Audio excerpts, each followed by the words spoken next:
day in our life as a living partner na umaasa sa isa't isa, tinda serye. Panibagong araw at panibagong pagtitinda na naman nga mga kapartners. Nakapamalengke na nga kami sa mga oras na ito dahil nga maaga nga kaming nagising kanina. Dahil umuwi nga kami sa probinsya nung mga nakaraang linggo kaya eto nga ngayon na nga lang ulit kami nagtinda. Kaya panibagong gawa na naman nga ng cheese stick. Nakakatawa nga dahil kahapon nga may nagtanong kay Bes nung nasa labas nga siya kung meron na nga daw kaming benta ng cheese stick. O diba talagang na-miss nga nila itong aming paninda.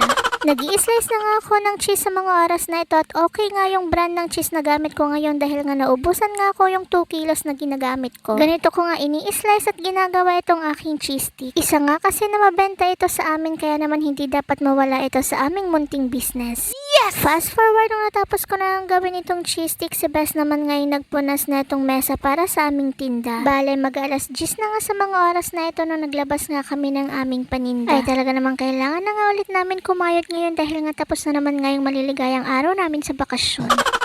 Habang si Bes ngayon naglalagay ng mga juice dito sa ref, ako naman ay gagawa na nga ng sauce at netong mixture ng kwek-kwek. Dapat nga talaga ay dalawa nga kaming gumagalo kapag nga nagtitinda kami para nga mas mapabilis nga itong gawain namin. Yes! Nung natapos ko na ang lutuin yung sauce ay niluto ko na nga rin itong kwek-kwek para nga makapag-display na rin sa aming paninda. Sa isang araw nga ay 50 pieces ngayong niluluto ko na kwek-kwek. Nung okay na nga ay dinisplay ko na nga rin dito sa stante at sabi ko nga kay Bes ay videohan niya nga ako pero sabi niya nga hindi niya nga doon napindot kaya ayan mukha nga akong galit dyan.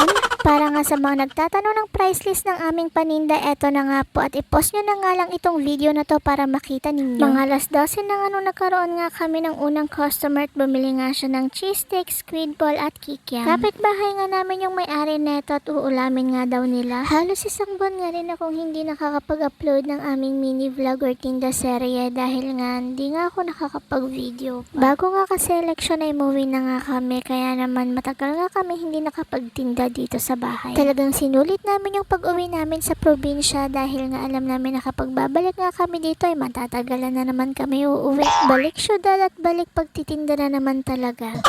Fast forward bandang alas 3 na nga sa mga oras na ito at paisa-isa pa nga rin yung mga bumibili. Buti na nga lang nung mga kinahaponan na nga ay doon nga nagdagsaan yung mga customer. Ito namang next customer namin ay bumili nga siya ng hotdog sandwich with fries at itong fishball. Dito nga sa hotdog sandwich with fries na regular ay binibenta ko nga ito ng 45 pesos.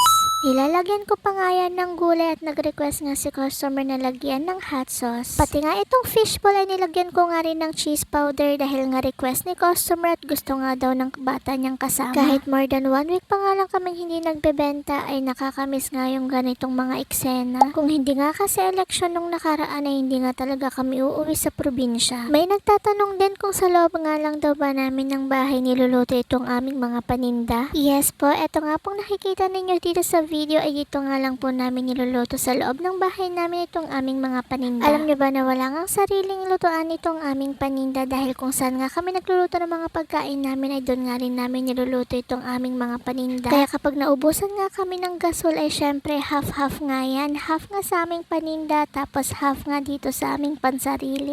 Eto nga at may bumuli nga rin pala sa amin na itong cheesy fries ngayon. Sa halagang 50 pesos ngayon meron ka ng masarap na fries with cheese. Kung gusto mo nga talaga kasing kumita ay gagawa ka talaga ng paraan. Kaya kami dahil ilang buwan pa nga lang kami nagbebenta ay ganito pa nga lang yung ginagawa namin. Malay nyo diba sa next baka nga meron na nga kaming lutuan talaga o diba? O siya, God bless you all and stay safe everyone. See you all in our next vlog. Bye bye!